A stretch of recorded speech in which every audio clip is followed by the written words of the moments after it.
Қарақалпақстан машинбазар каналымыздағы кезектегі обзордағы машинамыз Lada Vesta 2018 жыл.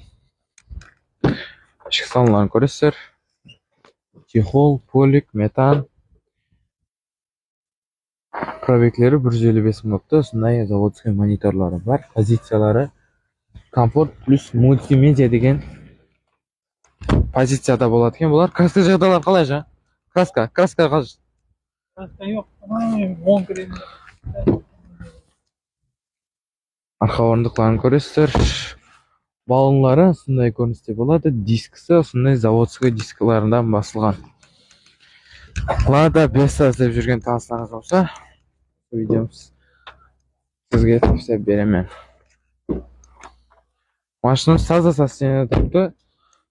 Осы жерде азғантай түртілген жері бар екен. Қалған жақтарын ұсталаңыз болса тексіздеріп көре бересіздер. Пробеглері 155 мың болған екен. Бағасына келетін болсақ 90 миллион сом айтады екен. Келісімді өзіңіз иесінің номерін қалдырамын, төпеге өзімен бір арқайын келісіп көре бересіздер. Қарақалпақстан машинбазар қызметіңізде.